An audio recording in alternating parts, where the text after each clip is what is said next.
ಎಲ್ಲರಿಗೂ ನನ್ನ ಯೂಟ್ಯೂಬ್ ಚಾನೆಲ್ಗೆ ಸ್ವಾಗತ. ಹೇಗಿದ್ದೀರಿ ಎಲ್ಲರೂ ಸಹ? ಇವತ್ತು ನಾನು ಕೆಲಸ ಎಲ್ಲ ಮಾಡಿ ಒಂದು ಸ್ವಲ್ಪ ಹೊತ್ತು ಕಳೆದಾದ ನಂತರ ವ್ಲಾಗ್ ಪ್ರಾರಂಭ ಮಾಡ್ತಾ ಇರುವಂಥದ್ದು.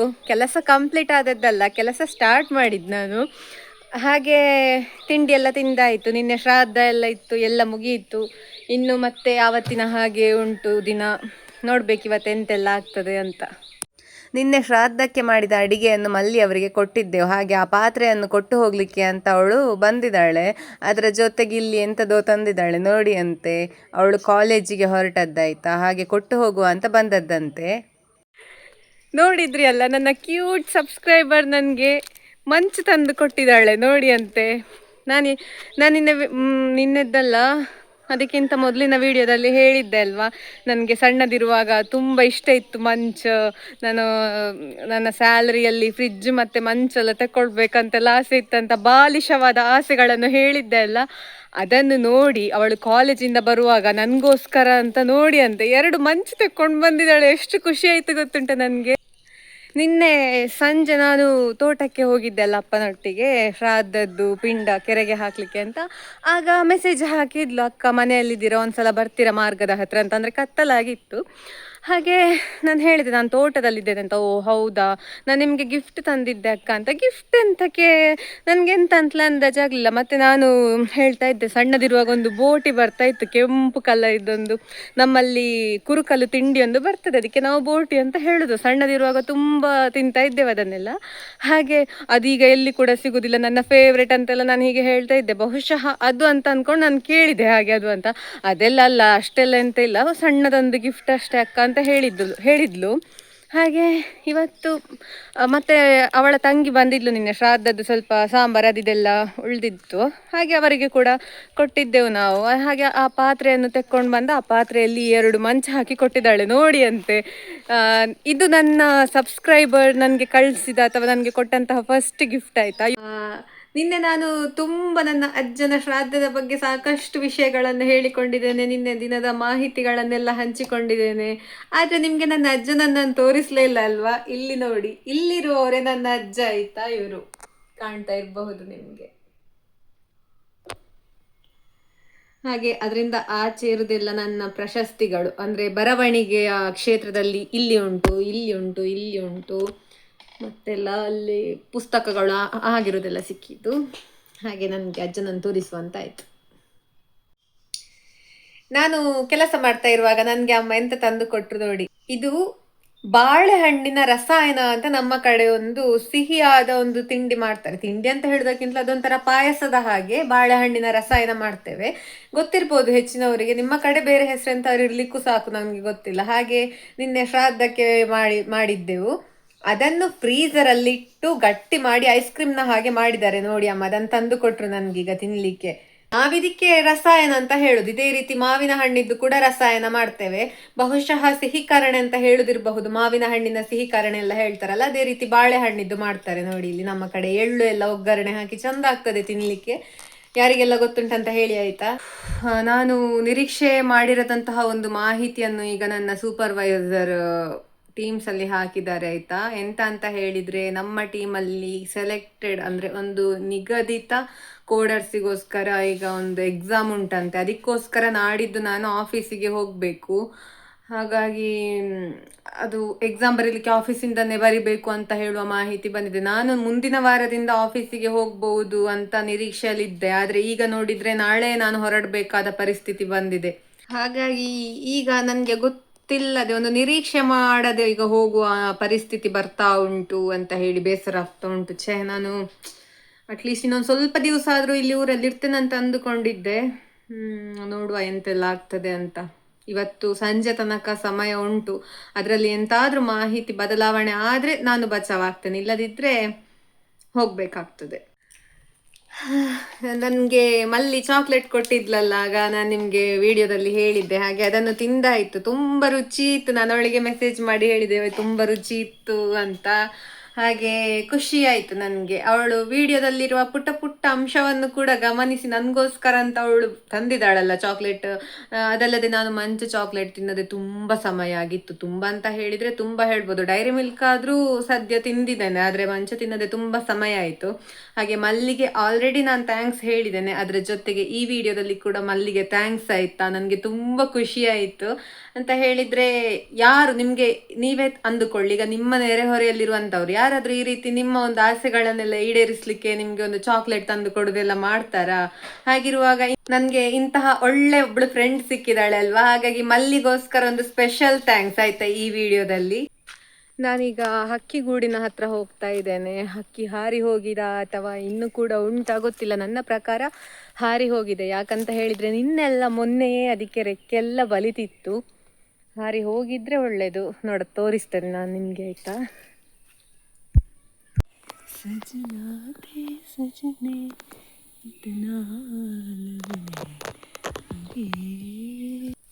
ಹಾರಿ ಹೋಗಿದೆ, ಹಕ್ಕಿಯೇ ಇಲ್ಲ. ಹಾರಿ ಹೋಗಿದ್ರೆ ಇಲ್ವಾ ತುಂಬ ಖುಷಿ. ಆದರೆ ಈ ಸಮಯದಲ್ಲಿ ಕೂಡ ಉಂಟಲ್ವಾ, ಕೆಲವೊಂದ್ಸಲ ಕೆಂಬೂತ ಹಕ್ಕಿ ಎಲ್ಲ ಹಿಡಿತದೆ ಅದನ್ನು. ಒಂದು ಉದಾಹರಣೆ ಕೊಡ್ತೇನೆ. ನಮ್ಮಲ್ಲಿ ನಾನು ಇದೇ ರೀತಿ ಇನ್ನೊಂದು ಕಡೆ ತೋರಿಸಿದ್ದೆ ಅಲ್ಲ ಗೂಡು, ಅದೇ ಜಾಗದಲ್ಲಿ ಪ್ರತಿ ವರ್ಷ ಕೆಮ್ಮಿಸೆಪಿ ಕಳರ ಗೂಡು ಕಟ್ತದೆ, ಆಯಿತಾ? ಹಾಗೆ ತುಂಬ ವರ್ಷಗಳ ಹಿಂದೆ ಒಂದು 3-4 ವರ್ಷ ಕಳೆದಿರಬಹುದು. ಗೂಡಿತ್ತು, ಅಲ್ಲಿ ಕೂಡ 2 ಹಕ್ಕಿಗಳು ಈ ರೀತಿ ಇತ್ತು, ಮರಿಗಳು. 2 ಅಲ್ಲ 3 ಇತ್ತು. ಮೂರು ಮರಿ ಕೂಡ ಇದರ ಹಾಗೆ ರೆಕ್ಕೆ ಎಲ್ಲ ಬಲಿತಿತ್ತು ಅದಕ್ಕೆ. ಆಗ ಎಂತಾಯ್ತಂತ ಹೇಳಿದರೆ, ಒಂದು ದಿವಸ ತುಂಬ ಆ ಕೆಮ್ಮಿಸೆಪಿ ಕಳರ ಹಕ್ಕಿ ಜೋರಾಗಿ ಕೂಗ್ತಾ ಇತ್ತು. ನಾವೆಂತ ಅಂತ ನೋಡಲಿಕ್ಕೆ ಹೋಗುವಾಗ ಒಂದು ಹಕ್ಕಿ ಇಲ್ಲ. ಅಂದರೆ 2 ಹಕ್ಕಿ ಉಳ್ದದ್ದು. 2ರಲ್ಲಿ ಒಂದು ಕೆಳಗೆ ಬಿದ್ದುಕೊಂಡುಂಟು, ಮತ್ತೊಂದು ಗೂಡಲ್ಲಿಯೇ ಇತ್ತು. ಹಾಗೆ 3ರಲ್ಲಿ ಒಂದು ಹಕ್ಕಿಯನ್ನು ಅಲ್ಲಿ ಕೆಂಬೂತ ಹಕ್ಕಿ ತಕೊಂಡು ಹೋಗಿದೆ. ಹಾಗೆ ರೆಕ್ಕೆ ಎಲ್ಲ ಬಲಿತಿತ್ತು ಆ ಹಕ್ಕಿಗಳಿಗೆ. ಆದರೆ ಹಾರಲಿಕ್ಕೆ ಪ್ರಯತ್ನ ಪಟ್ಟಿರಲಿಲ್ವ ಅಥವಾ ಇನ್ನು ಅವುಗಳ ಸಮಯ ಬಂದಿರಲಿಲ್ವೋ ಎಂತ ಗೊತ್ತಿಲ್ಲ ನನಗೆ. ಆ ಸಮಯದಲ್ಲಿ ಒಂದು ಹಕ್ಕಿಯನ್ನು ಕೆಂಬೂತ ತೆಕ್ಕೊಂಡು ಹೋಗಿತ್ತು, ಮತ್ತೊಂದು ಹಕ್ಕಿ ಗೂಡಿಂದ ಕೆಳಗೆ ಬಿದ್ದಿತ್ತು, ಮತ್ತೊಂದು ಹಕ್ಕಿ ಗೂಡಲ್ಲೇ ಇತ್ತು. ತಾಯಿ ಹಕ್ಕಿ ಮೇಲೆ ಮರದಲ್ಲಿ ಕೂತ್ಕೊಂಡು ಜೋರು ಕೂಗ್ತಾ ಇತ್ತು. ಎಲ್ಲ ಹೇಳ್ತಾರೆ ಹಕ್ಕಿಗಳ ಗೂಡನ್ನು ಮುಟ್ಟಬಾರ್ದು, ಮತ್ತು ತಾಯಿ ಹಕ್ಕಿ ಬರುವುದಿಲ್ಲ ಗೂಡಿಗೆ ಅಂತೆಲ್ಲ ಹೇಳ್ತಾರೆ. ಆದರೆ ನನ್ನ ಕಣ್ಣೆದುರೇ ಆ ಹಕ್ಕಿ ಬಿದ್ದುಕೊಂಡಿರುವಾಗ ನಾನು ಅದನ್ನು ನೋಡಿಕೊಂಡು ಕೂಡ ಹೇಗಿರಲಿಕ್ಕೆ ಸಾಧ್ಯ ಅಲ್ವಾ? ಹಾಗೆ ನಾನೆಂತ ಮಾಡಿದೆ, ಕೆಳಗೆ ಬಿದ್ದ ಹಕ್ಕಿಯನ್ನು ಕೈಯಲ್ಲೇ ಹಿಡ್ಕೊಂಡು ಆ ಗೂಡಲ್ಲಿ ಇಟ್ಟು ಬಿಟ್ಟೆ. ನೋಡುವ, ಅಂದರೆ ಹೇಗೂ ಕೆಳಗಿದ್ರೆ ಹೇಗೂ ಇನ್ನೊಂದು ಸಲ ಕೆಂಬೂತ ಬಂದು ತಕೊಂಡು ಹೋಗ್ಬೋದು. ಇಲ್ಲದಿದ್ದರೆ ತಾಯಿ ಹಕ್ಕಿಗೂ ಅದನ್ನ ಮೇಲೆ ಹಾಕ್ಲಿಕ್ಕೆ ಆಗೋದಿಲ್ಲ. ಹಾಗಾಗಿ ಕೆಳಗೆ ಇದ್ರೂ ಅದು ಜೀವ ಹೋಗ್ತದೆ, ತಾಯಿ ಹಕ್ಕಿ ಬರದಿದ್ರೂ ಜೀವ ಹೋಗುದೆ. ಹಾಗಿರುವಾಗ ನನಗೆ ಬೇರೆ ಎಂಥ ಉಪಾಯ ಕಾಣಲಿಲ್ಲ ಅಂತ ಎತ್ತಿಟ್ಟಿದ್ದೆ. ಆದರೆ ಅದರ ಮರುದಿವಸ ಆ ಹಕ್ಕಿ ಹಾರಿ ಹೋಗಿದೆ. ಅದರ ತಾಯಿ ಕೂಡ ಬಂದಿತ್ತು. ತಾಯಿ ಹಾರಲಿಕ್ಕೆ ಕಲಿಸಿ ಆ ಹಕ್ಕಿಗಳು ಹಾರಿ ಹೋದದ್ದು ಕೂಡ ನೋಡಿದ್ದೇವೆ ನಾವು. ಹಾಗೆ ನೆನಪಾಯಿತು ಈ ಹಕ್ಕಿಗಳನ್ನು ನೋಡುವಾಗ, ಅಂದರೆ ಈ ಗೂಡು ನೋಡುವಾಗ. ಅವುಗಳಾಗಿ ಹಾರಿ ಹೋಗಿದ್ರೆ ತುಂಬ ಖುಷಿ. ಯಾವುದೇ ಬೇಟೆಗಾರರ ಕಣ್ಣಿಗೆ ಬೀಳದೆ ಹಾರಿ ಹೋಗಿದ್ದಿರಲಿ ಅಂತ ಹೇಳೋದು ನನ್ನೊಂದು ಆಶಯ. ನಿನ್ನೆ ಶ್ರಾದ್ದಕ್ಕೆ ಬಂದವರೆಲ್ಲ ಈ ಗುಲಾಬಿ ಗಿಡವನ್ನೆಲ್ಲ ನೋಡಿ ತುಂಬ ಖುಷಿಪಟ್ಟರು, ಎಲ್ಲ ನೋಡ್ತಾ ಇದ್ರು. ಹಾಗೆ ನಿಮಗೆ ತೋರಿಸ್ತೇನೆ ಆಯಿತಾ? ಮಲ್ಲಿಗೆ ಕೂಡ ತುಂಬ ಆಗಿದೆ, ತೋರಿಸ್ತೇನೆ. ಕಾಣ್ತಾ ಇರಬಹುದು ಇಲ್ಲೆಲ್ಲ ಗುಲಾಬಿ ಗಿಡದಲ್ಲಿ ಗುಲಾಬಿ ಆಗಿ ಬಾಡಿ ಹೋಗಿದೆ ಎಲ್ಲ ಕೂಡ. ಕೆಲವೆಲ್ಲ ನೋಡಿ ಒಣಗಿ ಹೋಗ್ತಾ ಉಂಟು. ಅಂದರೆ ಇನ್ನೊಂದೆರಡು ದಿವಸ ಆದರೆ ಗಿಡ ಸ್ವಲ್ಪ ಇನ್ನು ಕೂಡ ಖಾಲಿ ಖಾಲಿ ಅಂತ ಅನ್ನಿಸಬಹುದು. ಹಾಗೆ ಈ ಹೂವು ನೋಡಿ ಎಷ್ಟು ಚಂದ ಅಂತ ಹೇಳಿದರೆ, ವಾ, ಭಾರಿ ಚಂದದ ಕಲ್ಲರ್ ಕಾಣ್ತಾ ಇರಬಹುದು. 2 ಹೂವು ಉಂಟು, ಒಂದು ನಾಳೆ ಅರಳುವ ಮುಗ್ಗು ಉಂಟು. ಹಾಗೆ ಇಲ್ಲಿ 3-4 ಮುಗ್ಗು ಉಂಟು. ಭಾರಿ ಚಂದದ ಹೂವು. ಹಾಗೆ ಈ ಹೂಗಳು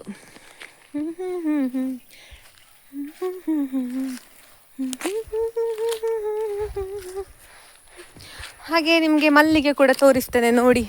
ಇದು ನಮ್ಮ ಮಲ್ಲಿಗೆ ತೋಟ, ಕೈ ತೋಟ, ಪುಟ್ಟದು ತೋಟ. ಇಲ್ಲಿಂದ ಅಲ್ಲಿ ತುದಿ ತನಕ ಉಂಟು.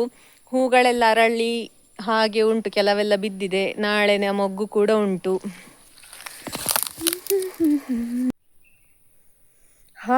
ಎಂಥ ಪರಿಮಳ ಅಂತ ಹೇಳಿದರೆ, ಮಂಗಳೂರು ಮಲ್ಲಿಗೆ ಗೊತ್ತಿರಬಹುದು ಕೆಲವರಿಗೆಲ್ಲ. ತುಂಬ ಒಂದು ಪರಿಮಳಯುತವಾದಂತಹ ಮಲ್ಲಿಗೆ. ಹಾಗೆ ತುಂಬ ಕಾಸ್ಟ್ಲಿ ಕೂಡ. ನಮ್ಮ ಮನೆಯಲ್ಲಿ ಈ ರೀತಿ ಆಗ್ತಾ ಇರ್ತದೆ. ಎಂತ ಇಲ್ಲ ಅಂದರೂ ಒಂದಿಷ್ಟು ಪುಟ್ಟ ತುಂಡಾದರೂ ಹೂ ಕಟ್ಟಿದ ಹೂವಿನ ಇಷ್ಟು ಒಂದು ಪುಟ್ಟ ಮಾಲೆ ಆದರೂ ಸಿಗ್ತದೆ. ಹಾಗೆ ಅಮ್ಮ ಇದನ್ನು ಕೊಯ್ಲಿಲ್ಲ, ಕೊಯ್ಬೇಕಷ್ಟೆ, ಇವತ್ತಿದ್ದು ಕೊಯ್ಲಿಕ್ಕೆ ಹೇಳಬೇಕು. ಚಂದ ಉಂಟಲ್ಲ ತುಂಬ. ಯಾರ್ಯಾರ ಮನೆಯಲ್ಲಿ ಮಂಗಳೂರು ಮಲ್ಲಿಗೆ ಉಂಟು ಹೇಳಿ. ನನಗೆ ಗೊತ್ತಿಲ್ಲ ನನ್ನ ವಿಡಿಯೋವನ್ನು ಯಾವ ಯಾವ ಭಾಗದಿಂದ ಎಲ್ಲ ಜನ ನೋಡ್ತಾ ಇದ್ದಾರೆ ಅಂತ. ನನಗೆ ಒಂದು 300-400 ವ್ಯೂಸ್ ಅಂತ ಹೇಳಿದರೆ ಅದು ಎಲ್ಲ ಒಂದೇ ಪ್ರಾಂತ್ಯದವರು ಆಗಿರಲಿಕ್ಕೆ ಖಂಡಿತ ಸಾಧ್ಯ ಇಲ್ಲ. ಬೇರೆ ಬೇರೆ ಭಾಗದಿಂದ ನೋಡ್ತಾ ಇರ್ತೀರಿ. ನಮ್ಮ ಮಂಗಳೂರು ಕಡೆಯಿಂದ ನನ್ನ ರಿಲೇಟಿವ್ಸ್ ಆಗಿರ್ಬೋದು, ಫ್ರೆಂಡ್ಸ್ ಆಗಿರಬಹುದು, ಅಥವಾ ನನಗೆ ಪರಿಚಯವೇ ಇಲ್ಲದಿರುವಂತಹ ನನ್ನ ಊರಿನವರಾಗಿರಬಹುದು. ಎಷ್ಟು ಜನ ನೋಡ್ತಿದ್ದಾರೋ ಗೊತ್ತಿಲ್ಲ, ಬೇರೆ ಬೇರೆ ಭಾಗಗಳಿಂದ ನೋಡ್ತಾ ಇರಬಹುದು. ಹಾಗೆ ಯಾರ್ಯಾರು ಯಾವ ಯಾವ ಭಾಗದಿಂದ ನನ್ನ ವೀಡಿಯೋಸ್ನ ನೋಡ್ತಾ ಇದ್ದೀರಿ ಅಂತ ಹೇಳೋದನ್ನು ಕಮೆಂಟಲ್ಲಿ ತಿಳಿಸಿ ಆಯಿತಾ. ನನಗೂ ಕೂಡ ಒಂದು ಕ್ಲಾರಿಟಿ ಸಿಗ್ತದೆ. ಹಾಗೆ ನನಗೆ ತುಂಬ ರಿಕ್ವೆಸ್ಟ್ ಬರ್ತಾ ಇರ್ತದೆ, ಅಪ್ಪನನ್ನು ವೀಡಿಯೋದಲ್ಲಿ ತೋರಿಸಿ. ಅದು ಯೂಟ್ಯೂಬಲ್ಲಿ ಮಾತ್ರ ಅಲ್ಲ, ಇನ್ಸ್ಟಾಗ್ರಾಮಲ್ಲಿ ಕೂಡ ಹಲವಾರು ಕಮೆಂಟ್ಗಳು ಬಂದಿದೆ. ಹಾಗೆ ನಿಮ್ಮ ತಂದೆಯವರನ್ನು ತೋರಿಸಿ ಅಂತ. ತೋರಿಸಲಿಕ್ಕೆ ಅಂತ ಇಲ್ಲ, ಆದರೆ ನನ್ನ ತಂದೆಗೆ ವೀಡಿಯೋಗೆಲ್ಲ ಬರಲಿಕ್ಕೇನೋ ಅಷ್ಟೊಂದು ಅವರಿಗೆ ಇಷ್ಟ ಆಗೋದಿಲ್ಲ ಆಯಿತಾ. ಅಂದರೆ ವೀಡಿಯೋ ಮಾಡ್ಲಿಕ್ಕೆ ಹೇಳಿದ್ರೆ ಬೇಡ ನನ್ನದು ಬೇಡ. ಆದರೆ ಅವರು ತುಂಬ ಸಪೋರ್ಟಿವ್ ಅಂತ ಹೇಳಿದರೆ, ಎಷ್ಟು ಸಪೋರ್ಟಿವ್ ಅಂತ ಹೇಳಿದರೆ ಇಬ್ಬರು ಕೂಡ ಅಷ್ಟೇ. ನನ್ನ ಮನೆಯಲ್ಲಿ ನನ್ನ ತಂದೆ ತಾಯಿ ನನಗೆ ಸಪೋರ್ಟ್ ಮಾಡುವ ಕಾರಣ ನಾನಿವತ್ತು ಯೂಟ್ಯೂಬ್ ವೀಡಿಯೋ ಮಾಡ್ತಾ ಇರುವಂಥದ್ದು. ಇಲ್ಲಂತ ಹೇಳಿದರೆ ಒಂದು ಸ್ವಲ್ಪ ಸಮಯದ ಹಿಂದೆ ನಾನು ಸ್ಟಾಪ್ ಮಾಡ್ತಿದ್ದೆ. ಯಾಕಂತ ಹೇಳಿದರೆ ಕೇಳಿ ಹೇಳ್ತೇನೆ. ನಾನು ಇನ್ಸ್ಟಾಗ್ರಾಮಲ್ಲಿ ಎಲ್ಲ ಪೋಸ್ಟ್ ಮಾಡುವಾಗ ನನಗೆ ಕಡಿಮೆಯಲ್ಲಿ 10,000 ವ್ಯೂಸ್ ಬರ್ತದೆ ಪ್ರತಿಯೊಂದು ರೀಲಿಗೆ ಕೂಡ. ಹಾಗೆ ಜಾಸ್ತಿ ಅಂತ ಹೇಳಿದರೆ 3.2 ಮಿಲಿಯನ್ ಅಷ್ಟೆಷ್ಟು ವ್ಯೂಸ್ ಹೋದ ವಿಡಿಯೋ ಕೂಡ ಉಂಟು ನನ್ನ ಇನ್ಸ್ಟಾಗ್ರಾಮಲ್ಲಿ ಹೋದರೆ. ಹಾಗೆ 20,000ಕ್ಕೂ ಅಧಿಕ ಫಾಲೋವರ್ಸ್ ಇದ್ದಾರೆ. ಹಾಗಿರುವಾಗ ಯೂಟ್ಯೂಬ್ನಲ್ಲಿರುವಂತಹ ಕೇವಲ ಒಂದು 500ಕ್ಕಿಂತಲೂ ಕೆಳಗೆ ಸಬ್ಸ್ಕ್ರೈಬರ್ಸು ಒಂದೊಂದು ವಿಡಿಯೋಕ್ಕೆ 60-70 ಹೀಗೆ ಜನ ನೋಡ್ತಾ ಇದ್ರು ವ್ಯೂಸ್. ನಾನು ಆಗ ಹೇಳಿದೆ, ಇದು ಯಾರು ಕೂಡ ನೋಡೋದಿಲ್ಲ, ನಾನು ಎಂತಕ್ಕೆ ಹಾಕೋದು, ಇಷ್ಟೆಲ್ಲ ಕಷ್ಟಪಟ್ಟು ವೀಡಿಯೋ ಮಾಡಿ ಎಡಿಟ್ ಮಾಡಿ ಅದನ್ನು ಹಾಕಿ ಅದನ್ನು ಯಾರು ಕೂಡ ನೋಡೋದಿಲ್ಲ ಅಂತ ಹೇಳಿದರೆ ಮತ್ತೆಂತ ಅಗತ್ಯ ಉಂಟು, ನಾನು ಹಾಕೋದಿಲ್ಲ ಇನ್ನು ವೀಡಿಯೋ ಅಂತ ಹೇಳ್ತಾ ಇದ್ರು. ಅದಕ್ಕೆ ನನ್ನ ಅಪ್ಪ ಹೇಳ್ತಾ ಇದ್ರು, ಯಾರು ನೋಡೋದಿದ್ರೆ ಅಂತ ನಾವು ನೋಡ್ತೇವಲ್ಲ, ಯಾರ್ಯಾರ್ದೋ ವ್ಲಾಗ್ ನೋಡ್ತೇವಂತೆ ನಾವು. ನಮ್ಮ ಮನೆಯದ್ದೇ ಸುತ್ತಮುತ್ತಲಿನ ಪರಿಸರವನ್ನೆಲ್ಲ ನೋಡಲಿಕ್ಕೆ ಎಷ್ಟು ಚಂದ, ಅದು ಕೂಡ ಅವ್ರು ಕಾಸ್ಟ್ ಮಾಡಿ ನೋಡೋದಲ್ಲ ಟಿವಿಯಲ್ಲಿ. ಹಾಗೆ ಅವರಿಗೆ ಅದು ಖುಷಿ, ಅವರು ಹೇಳ್ತಾರೆ ಹಾಗೆ. ಅಂದರೆ ಯಾರು ನೋಡ್ತಾರೆ ಬಿಡ್ತಾರೆ ಅದು ಸೆಕೆಂಡರಿ, ಅದನ್ನೆಲ್ಲ ನೀನು ತಲೆ ಕೆಡಿಸ್ಕೊಳ್ಬೇಡ, ಹಾಕ್ತಾ ಇರು, ನೋಡೋರು ನೋಡ್ತಾರೆ, ನೋಡೋದವರು ನೋಡೋದಿಲ್ಲ.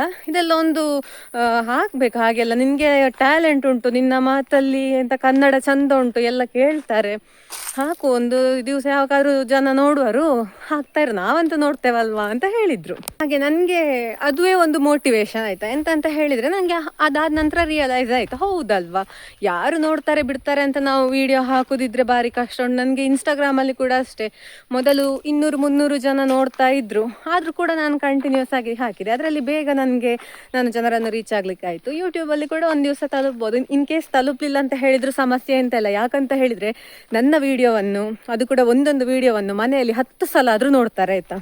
ಅವರಿಗೊಂದು ಖುಷಿ ಅಲ್ವಾ ನೋಡೋದು. ಹಾಗೆ ನನಗೆ ಕೂಡ ಖುಷಿ ಆಗ್ತದೆ ನಾನು ವಿಡಿಯೋ ಮಾಡಿ ಹಾಕೋದು. ಈಗ ನನಗೆ ಈಗ ಎಂತ ಹೊಸತಂತ ಅನ್ನಿಸ್ಲಿಕ್ಕಿಲ್ಲ, ಅಥವಾ ಇದೊಂದು ಎಂಥ ವಿಷಯ ಅಂತ ಅನ್ನಿಸ್ಬೋದು. ಆದರೆ ಇದನ್ನೇ ಸುಮಾರು ಸಮಯಗಳ ನಂತರ ನೋಡುವಾಗ ಎಷ್ಟು ಖುಷಿ ಆಗ್ಬೋದು. ಹೇಗಿದ್ದೆ ನಾನು ಮೊದಲು, ಅಥವಾ ನನ್ನ ಯೋಚನೆಗಳು ಹೇಗಿತ್ತು, ನಮ್ಮ ಪರಿಸರ ಹೇಗಿತ್ತು, ಈಗ ಹೇಗಾಗಿದೆ ಅಂತ ಹೇಳೋದನ್ನು ನಾವು ಹೋಲಿಕೆ ಮಾಡಿಕೊಂಡು ನಮ್ಮನ್ನು ನಾವು ಖುಷಿಪಡಿಸ್ಲಿಕ್ಕೋಸ್ಕರ ಆದರೂ ಹಾಕಬೇಕಲ್ವಾ ಅಂತ ಅನ್ನಿಸ್ತದೆ ಈಗ. ಹಾಗಾಗಿ ನಾನು ಹಾಕ್ತಾ ಇರುವಂಥದ್ದು. ಅಪ್ಪನಿಗೆ ವಿಡಿಯೋಗೆ ಬರಲಿಕ್ಕೆ ಅಷ್ಟು ಅವರು ಇಷ್ಟಪಡೋದಿಲ್ಲ. ಯಾಕಂತ ಹೇಳಿದರೆ ಅವರ ಜೀವನ ಶೈಲಿಯೇ ಹಾಗೆ, ಅವರಿಗೆ ತೋಟ, ಹಸು, ಕರು ಅಂತ ಅವರವರ ಪಾಡಿಗೆ ಇರುವವರು. ಆದರೆ ಮಾಹಿತಿ ತುಂಬ ಉಂಟು. ತಂದೆ ಒಬ್ಬರು ಎಷ್ಟು ಜ್ಞಾನವಂತರು ಅಂತ ಹೇಳೋದಕ್ಕೆ ನಾನೇ ಉದಾಹರಣೆ. ಈಗ ನಾನು ಎಂತೆಲ್ಲ ವಿಡಿಯೋದಲ್ಲಿ ನಿಮಗೆ ವಿಷಯಗಳನ್ನು ಹಂಚಿಕೊಳ್ತೇನಲ್ಲ, ಇದೆಲ್ಲವೂ ಕೂಡ ನನ್ನ ತಂದೆಯಿಂದ ನನಗೆ ಬಂದಂತಹ ಜ್ಞಾನ ಆಯಿತಾ. ನಾನು ಏನೆಲ್ಲ ವಿಚಾರಗಳನ್ನು ಪ್ರಕೃತಿಯ ಬಗ್ಗೆ ತಿಳ್ಕೊಂಡಿದ್ದೇನೋ ಅದೆಲ್ಲವೂ ಕೂಡ ನಮಗೆ ಅವರೇ ಹೇಳಿಕೊಟ್ಟಿರುವಂಥದ್ದು. ಈಗ ಹಾವುಗಳ ಬಗ್ಗೆ ಆಗಿರಬಹುದು, ಮತ್ತು ಇನ್ನಿತರ ಕಾಡು ಪ್ರಾಣಿಗಳ ಬಗ್ಗೆ ಆಗಿರಬಹುದು. ಅದಲ್ಲದೆ ಇಲ್ವಾ, ನನಗೆ ಯೂಟ್ಯೂಬಲ್ಲಿ ಇವತ್ತು ಯಾವ ವಿಷಯ ಹಾಕಬೇಕು, ನಾಳೆ ಯಾವ ವಿಷಯ ಹಾಕಬೇಕು ಅಂತ ಹೇಳಿ ಐಡಿಯಾ ಕೊಡೋದು ಕೂಡ ನನ್ನ ತಂದೆ ಆಯಿತಾ. ನಾನು ಬೆಳಗ್ಗೆ ಸ್ಟಾರ್ಟ್ ಮಾಡ್ತೇನೆ, ಇವತ್ತೆಂತ ಹಾಕೋದು, ನಾಳೆಗೆ ವಿಡಿಯೋ ಮಾಡಬೇಕಲ್ಲ ಎಂತಾದರೂ ಅಂತ ಹೇಳುವಾಗ ನನ್ನ ತಂದೆ ಕರೀತಾರೆ ಎಂತಾದರೂ ಒಳ್ಳೊಳ್ಳೆ ವಿಷಯ ಇದ್ದರೆ, ಅಥವಾ ಏನಾದರೂ ವಿಷಯಗಳು ಇವತ್ತು ಅಲ್ಲಿ ಹೋಗಿ ವಿಡಿಯೋ ಮಾಡುವ, ಹಾಗೆ ವಿಡಿಯೋ ಮಾಡುವ, ಹೀಗೆ ವಿಡಿಯೋ ಮಾಡುವ, ಅಥವಾ ಏನಾದರೂ ನಾನು ಕೆಲಸ ಮಾಡ್ತಾ ಇದ್ದರೆ ಎಂತಾದರೂ ಒಂದು ಸಂಗತಿಯಲ್ಲಿ ಆಗ್ತಾ ಇದ್ದರೆ, ಎಂತಾದ್ರೊಂದು ಒಳ್ಳೆ ಕುತೂಹಲ ಭರಿತವಾದಂತಹ ಸಂಗತಿ ಇದ್ದರೆ ಅವ್ರು ಕರೀತಾರೆ, ಬಾ ವಿಡಿಯೋ ಮಾಡಿ ಇದನ್ನು ಹಾಕ್ಬೋದು ನಿನ್ನ ಯೂಟ್ಯೂಬಿಗೆ ಅಂತ. ಮತ್ತು ಅಮ್ಮ ಕೂಡ ಅಷ್ಟೇ, ಅಮ್ಮ ಅಂತೂ ಫುಲ್ ಸಪೋರ್ಟಿವ್ ಇದ್ದಾರೆ. ಅವರು ವಿಡಿಯೋಕ್ಕೆ ಕೂಡ ಬರ್ತಾರೆ ನನ್ನ ಜೊತೆಗೆ. ಹಾಗೆ ನೆಗೆಟಿವ್ ಕಮೆಂಟ್ ಎಲ್ಲ ಬರ್ತದೆ ಅಂತ ಹೀಗೆ ಹೇಳುವಾಗ ನನಗೆ ಸ್ಫೂರ್ತಿ ಕೊಡೋದೇ ಅಮ್ಮ, ಆಯಿತಾ. ಅವರು ಕೋರು ಹಾಕಲಿ ನಿನಗೆ ಅಂತ ಅವರು ಅವರ ಪಾಡಿಗೆ ಹಾಕಿಕೊಂಡಿರ್ತಾರೆ, ನೀನು ಅದಕ್ಕೆಲ್ಲ ತಲೆ ಕೆಡಿಸ್ಕೊಳ್ಬೇಡ ಅಂತ ಅವರು ಯಾವತ್ತೂ ಫುಲ್ ಚಿಲ್ಲಾಗಿರ್ತಾರೆ ಆಯಿತಾ. ಹಾಗೆ ತುಂಬ ಜನರಿಗೆ ಪ್ರಶ್ನೆ ಇತ್ತಲ್ಲ, ನನ್ನ ತಂದೆ ವಿಡಿಯೋಗೆ ಬರುವುದಿಲ್ವಾ, ಅವರನ್ನು ವಿಡಿಯೋದಲ್ಲಿ ತೋರಿಸಿ ಅಂತೆಲ್ಲ. ಅಷ್ಟೇ, ಅವರಿಗೆ ಅಂದರೆ ಅಷ್ಟು ಇಷ್ಟ ಇಲ್ಲ. ಆದರೆ ನಾನು ಒತ್ತಾಯ ಮಾಡಿದ್ರೆಲ್ಲ ಅವರು ಖಂಡಿತ ಆಯಿತು ಅಂತ ಹೇಳ್ತಾರೆ, ನನ್ನ ಒತ್ತಾಯಕ್ಕೆ. ಅಂದರೆ ಅವರನ್ನು ಅವರು ತೋರಿಸಿಕೊಳ್ಳಿಕ್ಕೋಸ್ಕರ ಅವ್ರಿಗೆ ಇಷ್ಟ ಇಲ್ಲ. ಆದರೆ ನಾನೊಂದು ವೇಳೆ ಇಲ್ಲ, ನನಗೆ ಇವತ್ತು ನಿಮ್ಮದು ವಿಡಿಯೋ ಮಾಡಲೇಬೇಕು, ನೀವು ವಿಡಿಯೋಕ್ಕೆ ಬರಲೇಬೇಕು ಅಂತ ನಾನು ಪಟ್ಟು ಹಿಡಿದು ಕೂತ್ರೆ ಉಂಟಲ್ಲ, ಅವರು ಖಂಡಿತ ಬಂದೇ ಬರ್ತಾರೆ. ಆದರೆ ಅವ್ರಿಗೆ ಇಷ್ಟ ಇಲ್ಲ ಅಲ್ವಾ, ಹಾಗೆ ಸುಮ್ಮನೆ ಎಂತಕ್ಕೆ ಕರೆಯೋದು ಅಂತ ನನಗೆ ಅನಿಸೋದು. ನೋಡುವ, ಮುಂದೊಂದು ದಿವಸ ಯಾವಾಗಾದರೂ ಅವರನ್ನು ವಿಡಿಯೋದಲ್ಲಿ ತೋರಿಸುವ ಒಂದು ಅವಕಾಶ ಬಂದರೆ ತೋರಿಸ್ತೇನೆ ಆಯಿತಾ. ಹಾಗೆ ನಾನೀಗ ತೋರಿಸಿದೆಲ್ಲ ನಿಮಗೆ ಮಲ್ಲಿಗೆ, ಹಾಗೆ ಅಮ್ಮ ಕೊಯ್ತಾ ಇದ್ದಾರೆ. ಈಗ ನಾನು ಹೇಳಬೇಕಂತ ಅಂದುಕೊಂಡೆ ಅಮ್ಮನ ಹತ್ರ, ಅಷ್ಟೊತ್ತಿಗೆ ಆಗುವಾಗಲೇ ಅಮ್ಮ ಬಂದರು ಕೊಯ್ಲಿಕ್ಕೆ ಅಂತ. ತೋರಿಸ್ತೇನೆ, ಕಾಣ್ತಾ ಇರಬಹುದು ನಿಮಗೆ, ಅಮ್ಮ ಕೊಯ್ತಾ ಇದ್ದಾರೆ. ಅಲ್ಲಿಂದ ಪ್ರಾರಂಭ ಆದದ್ದಿಲ್ಲೆಲ್ಲ ಉಂಟು, ನಿಮಗೆ ಕಾಣ್ತಾ ಇರಬಹುದು.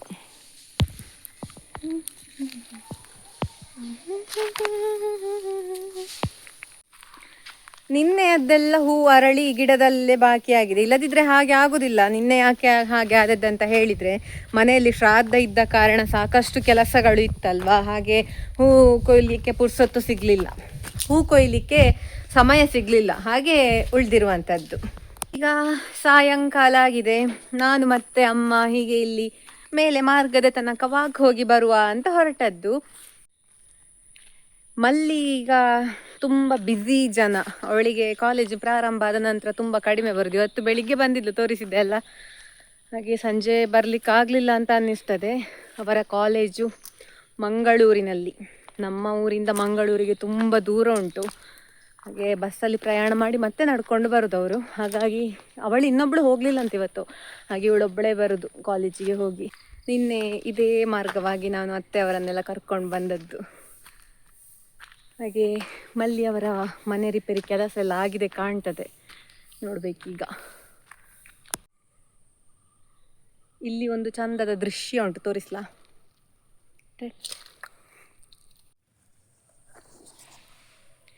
ಇಲ್ಲಿಂದ ಪ್ರಾರಂಭ ಆಗಿದ್ದು ಹೀಗೆ ಬಂದು